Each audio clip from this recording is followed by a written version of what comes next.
Joining us now is James Acton. He's the co-director of the Nuclear Policy Program at the Carnegie Endowment for International Peace. Mr. Acton, I appreciate you taking the time to be with us tonight. Thank you. Thank you for having me. I'm not an expert on these things. I am a lay observer, just trying to sort of absorb this information. You are an expert. Let me just ask you if I described any of that wrong or if I got any of it the wrong way around. No, I think that was a very good picture, a very good summary of the nuclear situation on the ground at the moment. My primary concern is about the nuclear power plant that Russia is currently occupying at Zaporizhia. That's an operating plant. It needs much more active cooling than Chernobyl does. The spent fuel on the site is much more highly radioactive. It's not surrounded by a large exclusion zone. So Russia's behavior at Chernobyl was reckless. It was dangerous. But I think the big immediate nuclear power accident risk during this war has always been the operating plants. And, fortunately, Russia has now left Chernobyl, albeit in a much worse state than it found it. But as you importantly pointed out, Zaporizhia is still under occupation. And Zaporizhia, forgive my pronunciation, that's as close as I can get, it is a gigantic plant. It is currently operating. And as you say, one of the imperatives there for a currently operating plant is active cooling. You need, for a plant that generates a lot of power, it also needs to have a power source that allows it to actively and constantly cool the hot fuel rods that are a byproduct of the production of nuclear power at a facility like this. In a war zone like Ukraine, especially one that's grinding on into this many days of war with this kind of like artillery-driven combat, it seems like keeping the power on for a big plant like that or for any of the nuclear power plants in Ukraine is not at all a sure thing, and that alone could potentially be a very dangerous thing.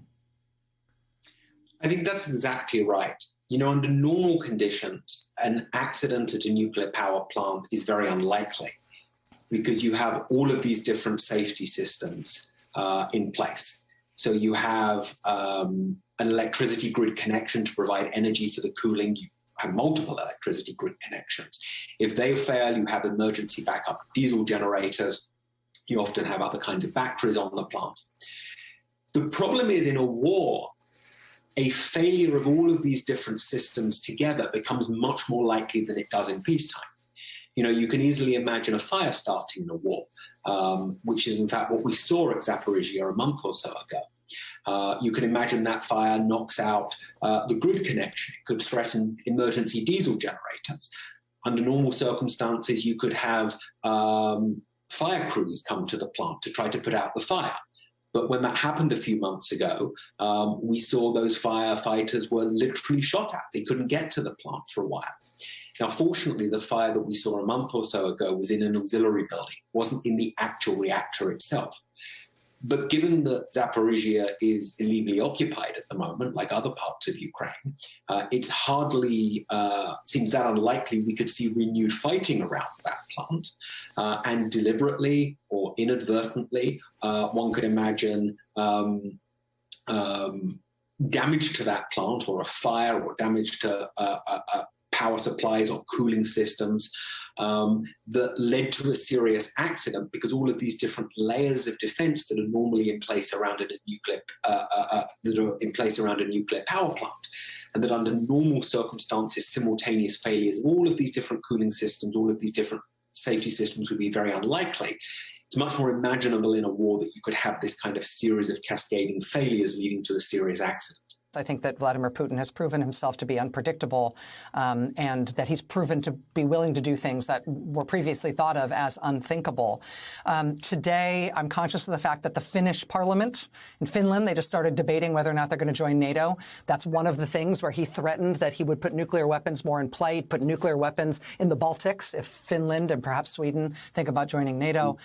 We also saw this test of a very highly touted test of a presumably new type of nuclear weapon today by Russia. CNN today quoted U.S. officials saying they're more concerned about the threat of Russia using nuclear weapons than at any time since the Cold War. How do you feel about that risk as somebody who studies these things for a living?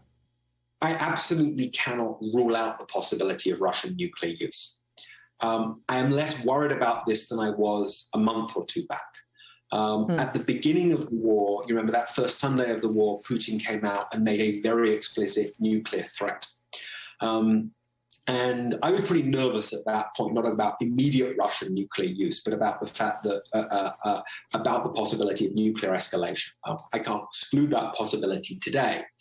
But the war has progressed in a way that makes me think it's a bit less likely than it was a month or so ago. Putin has scaled back his war aims. He's now mostly focusing on east of Ukraine, which means that he has, if you scale down your aims and you don't achieve them, the gap there is not as big as if he'd been continuing to go after the whole of Ukraine. I think another condition that would make him more likely to use nuclear weapons is if his hold on power was seriously threatened. We're not seeing that at the moment. He still appears to be very popular in Russia because he has complete control of the media, but nonetheless. And the Russian economy, while it's in a bad state, it doesn't appear to be on the verge of complete collapse. So I think, from Putin's perspective, I think he absolutely realizes that using nuclear weapons would be a risky and dangerous thing to do. And I think he would only use them if he thought the risks of using them were smaller than the risks of not using them, because the consequences of not using them were so dire in his opinion. I think the good news is we're not all that close to that position today. Now, none of this detracts from Putin's exceptionally reckless and dangerous behavior of Russian forces, the nuclear saber rattling that we're continuing to see in the form of the test of the new ICBM today. But I am somewhat less worried than I was a month or so ago about the possibility of Russian nuclear use.